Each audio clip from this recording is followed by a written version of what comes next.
ആതുര സേവനത്തെയും ആത്മീയതയും ഒരുപോലെ നെഞ്ചോട് ചേർത്ത ഡോക്ടർ അച്ഛൻ ഇനി ഓർമ്മ. തൃശൂർ അതിരൂപത മുൻ വികാരി ജനറലും ജൂബിലി മിഷൻ മെഡിക്കൽ കോളേജ് സ്ഥാപക ഡയറക്ടറുമായിരുന്ന ഫാദർ ഡോക്ടർ ഫ്രാൻസ് ആലപ്പാട്ടിന് നാട് ഇന്ന് വിട ചൊല്ലും. തൻ്റെ ഭൗതിക ശരീരം പോലും വൈദ്യശാസ്ത്ര പഠനത്തിനായി വിട്ടു നൽകിക്കൊണ്ട് മരണശേഷവും മാതൃകയാവുകയാണ് ഈ സ്നേഹവൈദ്യൻ.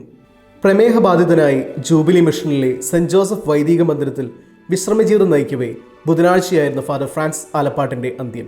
കോഴിക്കോട് മെഡിക്കൽ കോളേജിൽ നിന്ന് MBBS ബിരുദം നേടിയ ശേഷം വൈദിക പട്ടം സ്വീകരിച്ച അദ്ദേഹം ആതുര ശുശ്രൂഷ രംഗത്ത് വിപ്ലവകരമായ മാറ്റങ്ങളാണ് കൊണ്ടുവന്നത്.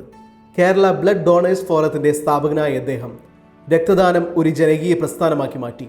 Jubilee Mission medical college, nursing college തുടങ്ങി നിരവധി സ്ഥാപനങ്ങളുടെ അമരക്കാരനായും റെഡ് ക്രോസ് സൊസൈറ്റിയുടെ ചെയർമാനായും അദ്ദേഹം സേവനം ചെയ്തു.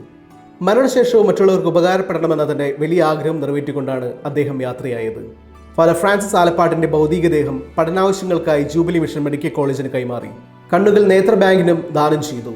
ബിഷപ്പ് മാർ ടോണി നീലങ്കാവിലിന്റെ മുഖ്യ കാർമ്മികത്വത്തിൽ ആരംഭിച്ച സംസ്കാര ശുശ്രൂഷകൾക്ക് തൃശൂർ വ്യാകുലമാതാവ് ബസിലിക്ക സാക്ഷ്യം വഹിച്ചു. ആർച്ച് ബിഷപ്പ് മാർ ആൻഡ്രൂസ് താഴത്തിന്റെ നേതൃത്വത്തിൽ നടന്ന വിശുദ്ധ കുർബാനയിലും സംസ്കാര കർമ്മങ്ങളിലും നൂറുകണക്കിന് വിശ്വാസികളും പ്രമുഖ വ്യക്തികളും പങ്കുചേർന്നു. സീറോ മലബാർ സഭ major archbishop Mar Raphael Thattil തന്റെ അനുശോചന സന്ദേശത്തിലൂടെ ഡോക്ടർ അച്ഛന്റെ വലിയ സേവനങ്ങളെ അനുസ്മരിച്ചു. 50ഓളം പുസ്തകങ്ങൾ രചിച്ച പ്രശസ്ത എഴുത്തുകാരൻ കൂടിയായിരുന്നു ഫാദർ ഫ്രാൻസിസ് ആലപ്പാട്ട്. ആതുര സേവനത്തെ ദൈവവിളിയായി കണ്ട ഒരു വലിയ മനുഷ്യ സ്നേഹിക്കാണ് തൃശൂർ ഇന്ന് അന്ത്യയാത്ര നൽകുന്നത്. നല്ല ശമരിയാക്കാരന് വിട.